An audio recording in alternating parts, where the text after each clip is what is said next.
Hello, my name is Paul Marchbanks, and this is Digging in the Dirt. Given the rapidly spreading use of artificial intelligence in our personal as well as professional lives, it seems like an opportune time to talk about whether we should do anything to slow down its use in education. I remember the arrival of real-time spell check in Microsoft Word 30 years ago. The way it immediately beguiled those excited about the time it would save and upset those of us afraid of how it might encourage everyone to relax certain mental muscles. I have to confess, however, that despite my initial discomfort, I have increasingly relied on it over the years instead of turning this function off, letting it catch typos when I'm typing quickly and provide corrections when I can't quite recall the arrangement of vowels in a rarely used word. That college students now rely on it as a matter of course is illustrated every time I have students write an in-class essay by hand. I also recall a much earlier time when, as a kid, my family pulled a thick stack of papers out from underneath the passenger seat while crossing the country, unfolding the next state map and poring over its tiny features to make sure we didn't take a wrong turn off a cliff or end up in some radioactive mutant's dinnertime stew. However, when TomTom devices began providing drivers with GPS maps at the turn of the century, I essentially stopped learning street names. Today, I consider it a rare personal victory when visiting a strange town. I take the time to look up a Google map on my laptop before heading out to the car and trying my best to hold the information in my head. This isn't really that daring, though, since I finally gave in and bought a smartphone a couple years ago. I always have a backup. Some people have been trying to argue that large language models and other forms of generative AI are merely neutral tools, like earlier technological marvels, devices whose positive or negative impact is determined solely by its users' choices. The wheel and printing press, like nuclear fission, and the solar panels Tracy and I installed on our condo's roof, have each fundamentally altered the way humans live. Is AI another impartial technology? Or, if we're feeling optimistic, should we even say that an invention that allows us to exert less effort is actually inherently beneficial, that it only has a detrimental impact when abused by corrupt people? Efficiency. Now, there's a universal God, one worshipped by every industrialized nation. Completing a task with minimal time and energy allows us to redirect those valuable resources towards other things. It allows us to do more. And isn't that intrinsically good? I'm not so sure. Take exercise. If a new regimen promises to give me the same physiological benefits in an intensive 10-minute session as one of my customary hour-long routines, does saving all that time cost anything? For me, it depends on the activity. When I swim, my mind floats loosely from topic to topic without really going anywhere. So in addition to a great cardiovascular workout, my brain gets a much-needed break. The reverse happens when I run. Though it's my least favorite form of exercise, I often generate creative approaches to whatever problem I'm currently writing about. I've even composed lines of poetry this way. And when I lift weights in the garage, I'm also gifting myself 45 to 75 minutes of whatever movie or miniseries I've chosen to watch while huffing and puffing. Since I teach film, it's important to watch a lot of content. It not only broadens my knowledge base in a general way, but gives me plenty of options to choose from each time I recreate a film course's syllabus. And, to be honest, I love it. the pleasure afforded more than compensates for the energy I expend, so I would lose a lot in switching to a shorter, more efficient workout. What about interpersonal connections? We can devote the considerable time required to maintain an existing family tie or to develop a new and meaningful relationship with all the inevitable missteps and arguments that we just know are going to demand even more of a time investment, or we can take any number of available shortcuts with the help of technology. Online affinity groups, dating apps, fellow players on MMOGs, and the running tally we keep of likes on our latest social media post each dangle before us the possibility of a meaningful connection. Often it's a total illusion, or worse, though I did have a friend in grad school who found a wonderful husband online 20 years ago. The AI companion, however, sets an even lower bar of investment because anything we share with it vanishes into an algorithm no one else is ever going to see. And every time the developer pushes through a software update, an increasing number of users who've developed emotional connections to their AI chatbots get stressed out because the personality of their digital friend, counselor, or pastor has changed. I'm curious, and more than a little scared, to see how prophetic Spike Jonze's movie Her will become. I think we've already achieved about half of what that film predicts. I understand the allure of a companion who never forgets what you tell them, and who synthesizes all that they have learned about you to generate responses in line with what you want to hear, whether what you request is hard love or unending flattery. AI can provide what we ask for far more consistently than a real human being. If we measure wisdom primarily as the judicious deployment of knowledge, then AI can appear very wise, providing astute advice tailored to our present need, built atop information stolen from every corner of the internet. And with today's incredible rapid advances in the design of bipedal robots that can move, jump, and articulate joints and facial expressions like humans, we don't need to have lots of classic sci-fi in our heads to imagine how convincing the illusion generated by the combination of artificial intelligence and lifelike automatons will one day become. At what point will androids be mistakable for humans? Well, I suspect that's probably a long way off, but then a facsimile doesn't need to be totally realistic to replace humans if we choose to value what it does offer above what any human is capable of giving. I mean, if there are already people who rely on blow-up dolls to meet some of their desires and AI chatbots for other needs, how lifelike must an android really become before many of us decide we prefer it to the messiness of human connection? I've said this before, but allow me to reiterate. I think the one thing AI will never be able to replicate, something we intuitively recognize and value deeply, is sacrifice. When someone sits down to talk with me, looks into my eyes, and talks about their own life, or speaks into mine, they give up something, at the very least time, that could be spent doing something else has been handed to me. And it is a precious gift. Even if this person is a paid counselor with astronomical hourly rates, something is given. Or in the middle of an argument with a friend or loved one in which tempers flare up and preconceptions harden, still, something no robot will ever generate has been exchanged.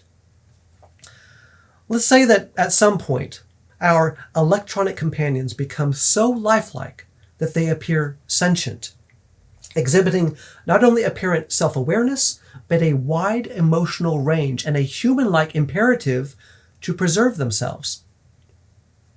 Even so, rechargeable batteries, in a mechanical body that can be endlessly updated or utterly replaced are just not the same as finite supplies of blood, mental energy, and physical strength. All of which bears on the rapid evolution of education in the present. If I happen to decide that human experience is reducible to electrical impulses, that transistors and neurotransmitters are in some essential way the same thing, then why wouldn't I use AI to generate material for a class instead of expending my limited resources to come up with a research paper or a well-wrought argumentative essay? If humans in the computer age are already in a fundamental way cyborgs who rely on tech as much as the bodies we inhabit, and if we don't believe in anything spiritual that transcends both machinery and brain matter, then there's a certain logic in doing whatever we can to minimize struggle and stress so as to maximize sleep, always in short supply in our college years, and whatever activities bring us the most pleasure. The determined professor's argument about the benefits of storing information in memory, analyzing an issue from multiple perspectives, and problem solving can quickly become empty rhetoric compared with the more immediate gratification I derive when I eliminate hours of hard work with the tap of a few keys. Unfortunately, some instructors at various levels of education have begun responding in kind, grading AI-generated work with AI. If the absurdity of such an exchange does not wake us up quickly, we are all in real trouble. Students who are only interested in the transfer of information can gather what they want from the internet.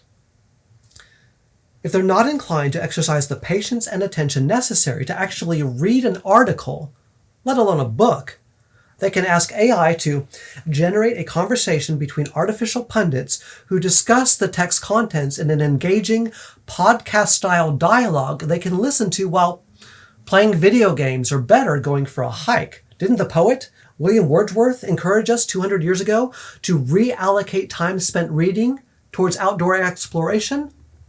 Quote, up, my friend, and quit your books, or surely you'll grow double. Up, my friend, and clear your looks. Why all this toil and trouble? Wordsworth was, of course, writing in a time when books and periodicals were the primary way for university students and other deep thinkers to absorb details about the arts and sciences when not in the lecture hall. His recommendation was an understandable corrective for those who exhaust their waking hours holed up in a private study dissecting stacks of books. Admittedly, I'm the first one to encourage others to get off their butts and do something physically active. In addition to solo exercise, Tracy and I go hiking or kayaking every weekend, amble downtown to Linnea's coffee shop each Wednesday for our weekly writing date, and walk 40 minutes to church on Sundays.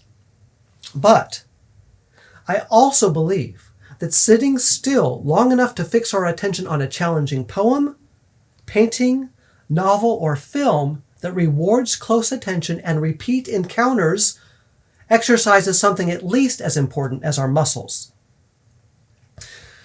When instructors assign a text that refuses to hand readers an overly simple message streamlined by a political platform, a condescendingly moralizing lesson, or an echo chamber that merely repeats ideas they've already chosen to hold tightly, when a teacher instead assigns a difficult piece of literary or visual art, they provide students the opportunity to stretch, tear, and rebuild their understanding. In the seclusion of a local park, an empty dorm room, or a library desk made solitary with noise-deadening headphones, the individual reader can pick apart an author's craft, can dissect a charged conversation between angry characters, can question the choice of metaphor used to describe someone's longing for intimacy, can visualize in detail the elaborate description of a house so decayed that it threatens its inhabitants, and can mull over a life-changing epiphany catalyzed by a traumatic event. The reader might even experience a revelation or two of their own. When they step into a book club, an instructor's office, the classroom, a film screening, or a circle of book-bearing students gathered on a campus lawn, participants bring those hard-earned insights and a host of fruitful questions into a space where others can benefit from them. The in-person class that discusses story offers something hard to replicate in video conferencing and impossible to duplicate with asynchronous courses where students never meet the teacher, let alone one another. A live, in-person discussion session extends an increasingly uncommon occasion to connect in an authentic way, to emerge from behind the veil we maintain online with avatars, curated photos, and practiced outrage. Now, we all play many different roles and adopt a variety of personas depending on the situation and the person in front of us. I'm not going to pretend that amidst the discussion of an experimental novel or a provocative film that suddenly all our masks fall away and we see into one another's very soul. Such conversations do, however, encourage a surprising degree of truth-telling. Talking about fictional situations affords us the opportunity to tackle vulnerable topics without finger-pointing or bearing our own soul directly. These conversations have therapeutic value and real-world applicability. And when a student does choose to share something about their own identity, experience, or beliefs, it can be very freeing, particularly when they feel that that facet of their identity is regularly stigmatized. I truly believe that communal discussion of the literary and visual arts can fundamentally change us, deepening our understanding and compassion for those radically different from ourselves, sharpening our critical thinking skills, expanding our powers of perception, and in other ways that defy measurement, helping us flourish spiritually, psychologically, and socially. Consequently, I have long made a concerted effort to create as many spaces for meaningful connection as possible. Movies offer a rather concentrated, powerful invitation to expand our minds without a substantial time commitment. I've been hosting film screenings at Tracy's and My Place for over 25 years, and in the last decade have created film series in campus dorms, public libraries, retirement communities, churches, and local theaters. Putting aside our customary multitasking for a couple hours to step into a carefully crafted world filled with sound and motion quickly immerses us in someone else's perspective, often challenging our assumptions about whatever subject it chooses to tackle. And there's always popcorn. I particularly enjoy facilitating conversations between current students and those older folk nostalgic for distantly remembered school days, in effect, bridging that divide between the ivory tower and public spaces, what can sometimes feel like a chasm. Discussion about longer form stories, like those in novels, provides a different but equally meaningful experience. Though books don't activate as many of our senses as film, they invite us into a more extended relationship with the story's characters. Instead of the single date night offered by a movie, a hefty novel asks us to walk alongside characters for a few days, weeks, or even months. The additional time commitment required helps us better understand the complex mixture of light and darkness we find in the protagonist or villain whose thoughts and actions have filled so many of our waking hours. Books also demand the more extended use of our imagination, prompting us to help construct and essentially finish what even the most detailed written words can only suggest. Reading a novel requires active participation, and discussing it afterwards puts all those differences of interpretive emphasis to use by bringing them into conversation and sometimes healthy conflict. Iron sharpens iron, as an ancient teacher once suggested, alternately strengthening or redirecting our unique, limited perspectives. We learn through active, dynamic conversation things about ourselves and our world that land with greater force and put down deeper roots than they do when passively absorbed by preoccupied minds. To help students process difficult texts on their own, instructors can provide study questions to set alongside each part of the book, and then keep things interesting once inside the classroom with roundtable discussion, choreographed debate, Mad Lib exercises, thesis development in small groups, the creation of 2D and 3D artistic representations of key scenes from a given story, and one of my favorites, tableau vivant. It's a static form of charades. These and other in-person activities allow us to see each other and to be seen, to share air in a way that builds meaningful connection in a space that allows us to read one another's nonverbal cues much more easily than we can on a flat screen. And the better we all know one another, the easier it becomes to properly weigh both encouragement and critique when looking at one another's written ideas. I think, too, that we're less likely to even want to rely on AI to generate content for us when we've had ample opportunities to hash out ideas with people who know something about us. We can show a little bit more of our real selves, including our stylistic foibles, grammatical inconsistencies, and difficulties with organization without feeling like we're being judged by someone desperate to slap a label, number, or letter on our hard work and be done with it. This fall, another entry in Disney's Tron series will make its way into theaters, an ongoing story about the possibility of humans reducing their very essence into binary code and inserting themselves into computer mainframes. This latest installment promises to dramatize the opposite movement, with computer software stepping into the world we occupy, taking familiar shape and posing the same kinds of existential questions that humans have been wrestling with for centuries. In science fiction tales like these, less and less appears to separate humans from the machines we have created. What do you think? Is this future inevitable? Is all that we are translatable into electric impulses?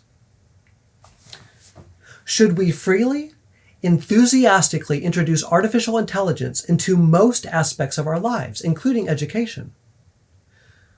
Does such technology fundamentally alter the way we approach the world? What do we have to gain and lose by the spread of generative AI?